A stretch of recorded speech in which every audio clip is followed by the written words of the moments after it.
Olá, hoje nós estamos aqui recebendo o Dr. José Carlos na do Vale Saúde, onde vamos tratar de vários assuntos interessantes. Vamos falar sobre planos de saúde, direito médico, enfim, assuntos interessantes para todos. Doutor, muito obrigada por ter aceito o nosso convite e eu gostaria que você se apresentasse. Obrigado, Beth, por me convidar por esse programa. Eu sou advogado e sou uma cria da EduVale. Sou formado em Direito na segunda turma. Trabalhei, inclusive, um bom tempo lá na EduVale e depois, ao término do meu curso de Direito, fiz a prova da OAB, estou exercendo até os dias atuais. Me especializei na área de Direito do Trabalho, Direito Tributário e, há 3 anos atrás, no Direito Médico e da Saúde. É uma área que eu me apaixonei e, com isto, eu fui eleito este ano como presidente da Comissão do Direito Médico e da Saúde aqui da nossa subseção de Avaré. Também faço parte do Observatório Nacional do Direito Médico e da Saúde. Nós temos lá aproximadamente 20 profissionais neste observatório, desde a área do direito até enfermeiros e médicos, onde nós discutimos diversos assuntos sobre a saúde no nosso país, principalmente o direito da saúde. Entendi. Que a saúde, quando a gente fala saúde, é só saúde? Não, a saúde ela tem direito. É um todo. É um todo, né? E esse direito é para a gente fazer o quê? Auxiliar os profissionais da saúde, auxiliar os pacientes, tanto na área pública como na área privada, que são os planos de saúde. Entendi. Né? Doutor, vamos começar falando sobre planos de saúde, Sim. Que é um assunto que interessa a toda a população por conta dessas mudanças que houve agora com relação à pandemia, né? Essas alterações, inclusive alterações de valores, que isso aí assustou a população. Então, eu gostaria que o senhor explicasse para a gente como é que se deu isso? Na verdade, eu gostaria que você começasse falando da ANS. O que é uma ANS?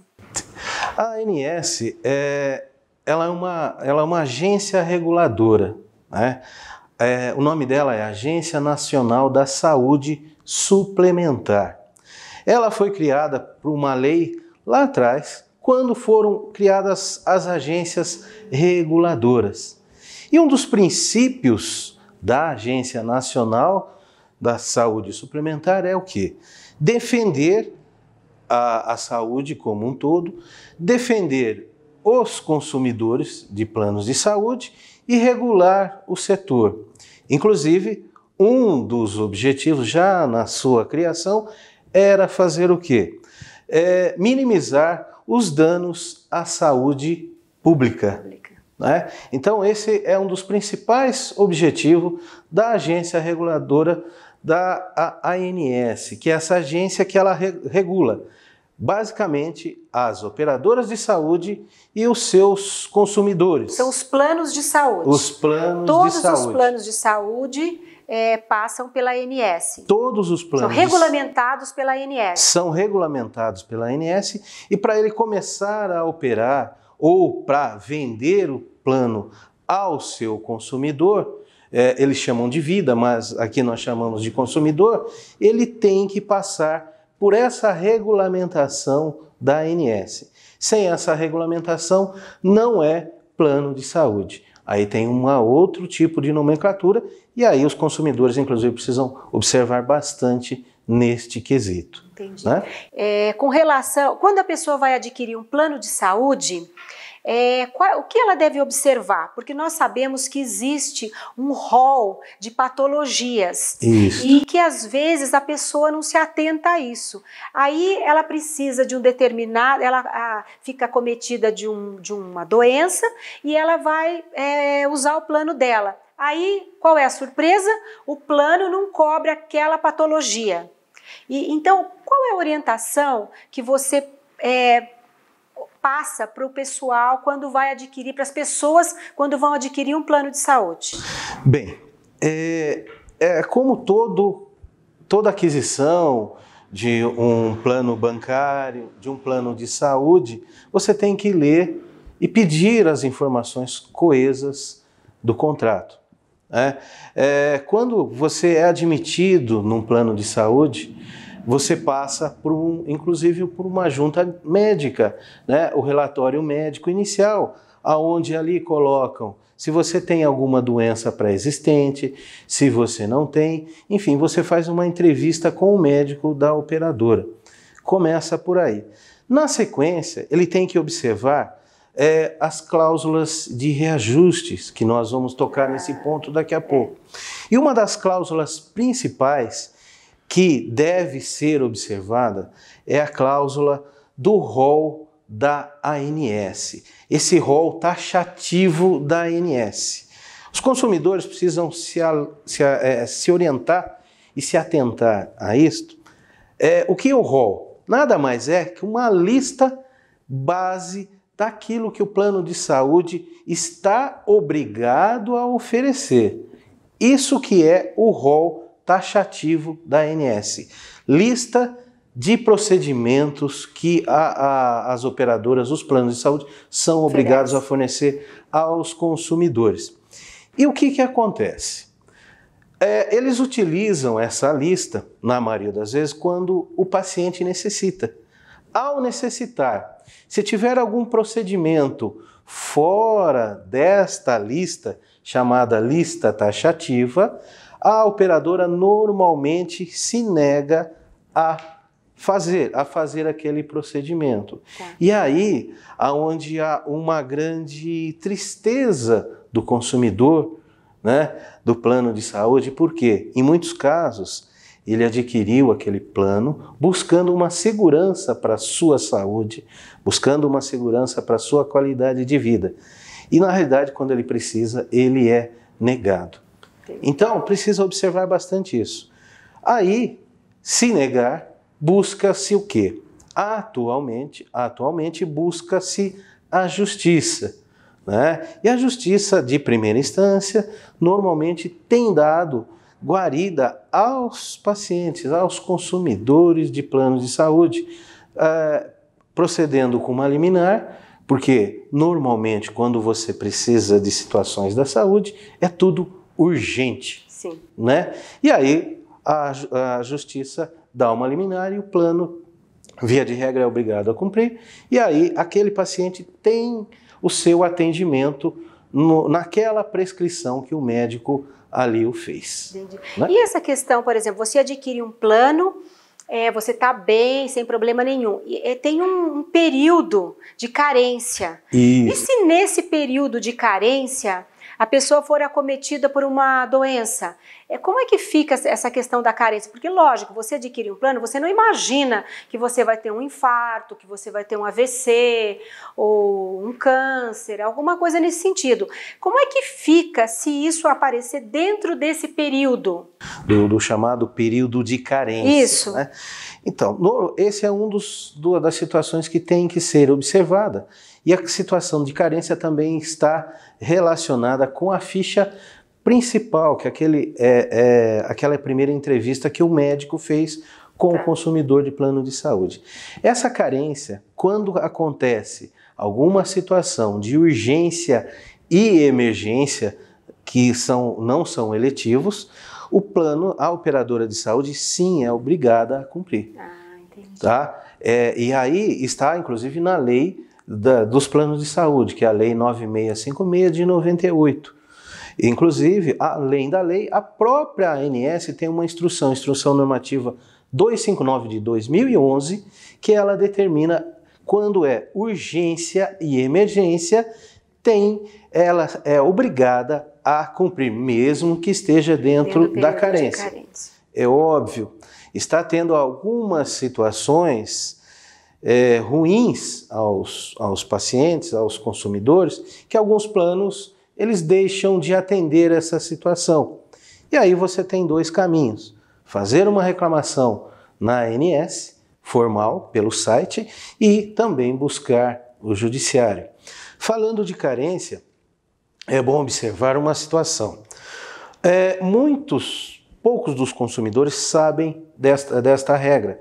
Então, a gestante, que ela é usuária do plano de saúde, consumidora do plano de saúde, ela teve o seu bebê. Então, dentro de 30 dias, ela tem que cadastrar o seu bebê como dependente.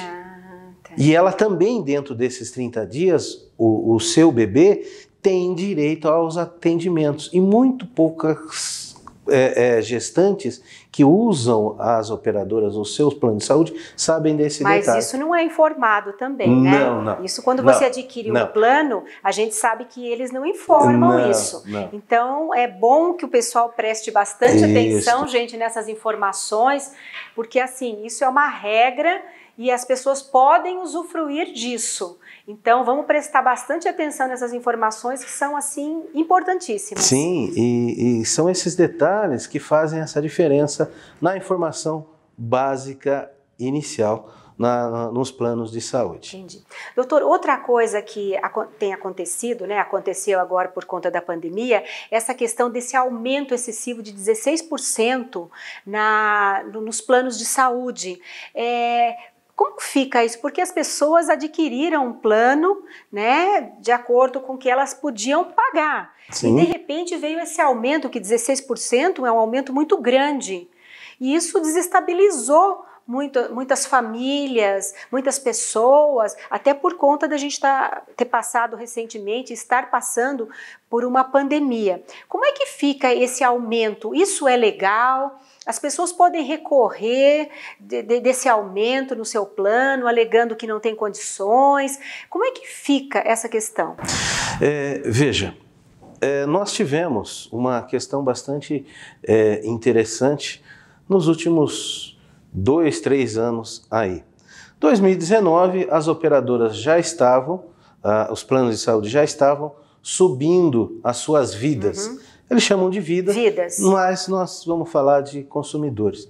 2020, a pandemia estourou. 2020 e 2021, eles tiveram um aumento de mais ou menos 30% a 40% na sua base de vidas, na sua base de consumidores. Todo mundo procurou fazer um plano de saúde por conta até do pós-Covid, das sequelas que o Covid estava deixando. Dessa sequela, do pronto atendimento, porque a maioria do pessoal foi atendido de urgência e emergência. E aí, o que aconteceu? As cirurgias eletivas também foram diminuídas quase a zero. Me parece que agora, este ano, estão voltando as cirurgias eletivas, né? São aquelas cirurgias que estavam marcadas. E aí, o que aconteceu? O caixa, né, das operadoras só cresceu. Quando chegou 2021, eles falaram, não, nós não vamos reajustar os planos, principalmente coletivo empresarial, que são os maiores, de repente por uma questão política interna deles. Porque o caixa deles está crescendo. Quando chegou esse ano, eles falaram, não, nós vamos reajustar esses 16%. E dependendo da classe, até mais. Porque se a pessoa estiver na mudança de faixa etária, esses 16% pode se tornar 30% ou 40%. Depende do seu contrato, como ele iniciou lá atrás. E eles fizeram esse aumento com base no quê? No famoso cálculo que, me desculpe as operadoras de saúde que estão aqui nos assistindo, exceto a de Avaré e de Botucatu, que elas têm um atendimento de excelência. Mas as demais, pelo cálculo atuarial que eles falam. Só que esse cálculo é um cálculo que ninguém sabe exatamente, né, como acontece esse cálculo. E aí o consumidor fica nessa situação. Né? Ninguém teve um aumento salarial de 16% nos últimos 36 meses. Principalmente os aposentados, né? Principalmente os aposentados, que é os que mais dependem. Ninguém, salvo aí os banqueiros e uma outra situação, teve um aumento do seu faturamento de 16%. Aliás, muitas empresas teve um decréscimo do seu faturamento. E como resolver essa situação?